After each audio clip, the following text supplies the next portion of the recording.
Ready. Play.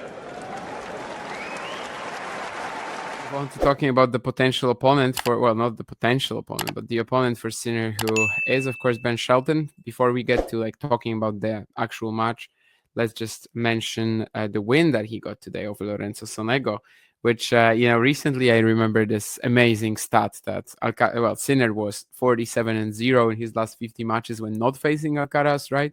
And 0-3 against Alcaraz. And this is kind of the same situation, although the sample size is much smaller. But after 3 Grand Slams this year and having obviously played all of them, Lorenzo Sonego still hasn't lost to anyone but Ben Shelton. Yeah, they just can't avoid each other in these slams lately. And they also played in the 2023 RG.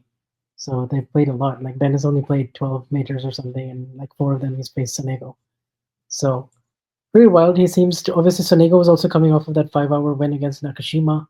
But he really he took that first set here, and he had some occasional chances, and like in the third he broke back. It was it was still like, pretty hard fought for part times in the third, and obviously Sonego won the first. So but yeah, it's like kind of more the same of what I've seen from Shelton this tournament. Just you know, players that he's got used to beating, especially in the best of 5 format, where he just sort of rises to the occasion. His backhand slice has been working really well all tournament. Obviously, the big serve, and just yeah, like that big presence and showing up in the tie breaks, delivering, playing good tennis. He returned really well in the second set too. So cleaned some of the aspects of his game up, shortened the backswing a little bit, especially on the backhand, which I have to say looks a little bit more sturdy right now. But obviously, like the test just gets much bigger, and now he gets another crack at Sinner, who he's played last year at Wimbledon, and there was one close tiebreak there, and Australian Open also this year, where in all likelihood he probably should have won that first set.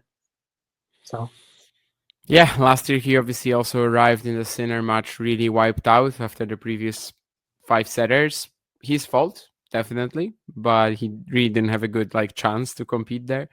Now, I mean, he has to be looking, I think, at this as a potential chance. He on grass should have a better chance at hanging in. Just getting that serve in and hoping that the lottery is kind of gonna work in his favor at least, and maybe he can even do more.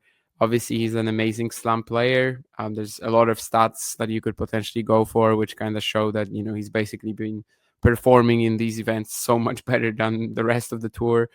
And also, just the fact that with such a short career still, he's already made so many quarters, semis, and maybe this is the time to take the next step. I mean, what we've seen today against Dimitrov for Sinner definitely makes you think that this should be the toughest. Well, okay, this was a really tough test for Sinner today, but like it makes you think that Sinner will be pushed by Shelton at the very least. Ben has only dropped 1 set so far, and that was today to Lorenzo Sonego. And like we said before the event, I mean, it doesn't really matter how he does in the warm-ups. He can lose in Mallorca, he could lose to Petros Tsitsipas, and still he would probably be able to turn it on at Wimbledon. That's exactly what he did. Of course, there were a few openings as well along the way, but these openings kind of led to the fact that he played Sonego again, which is super funny. Now I'm just so excited to see what the US Open draw will be. And hopefully they're in the same half, Hopefully they're not just going to be in have to meet in the final, because that's probably impossible. But I would like to see a fourth Sinner Sonego. And we're going to be getting, as you said, the second Sinner Shelton of the year. I think this one will be much more competitive. all signs point to it being competitive, right? You would think, like with the Dimitrov match today, and how fresh Shelton is, and how fresh Sinner could be, because considering he only played 2 hours. And so yeah, this is kind of Ben's chance to elevate on the big stage and get a little bit closer to these top guys. And so we'll see if he can bring it. It will be fun. Yeah, Sinner obviously has already lost to Shelton Shanghai 2023. Maybe this was, some sort of tired aspect as well after Beijing. That is possible, absolutely. But, quicker conditions, they definitely can make the margins a little slimmer. And after today, it's just tough to have confidence, at least in Sinner being, in beast mode. That's not probably what we're going to see. even last year when Ben was so tired and just, almost seemed like it won't be a match, the third set could have won that. I don't think he could have gone much further with it. Like the set was probably enough, but it makes you think that this should be closer this time. If you enjoyed this video, make sure you hit that like button. Don't forget to subscribe and click that notification bell so you don't miss out on all things tennis.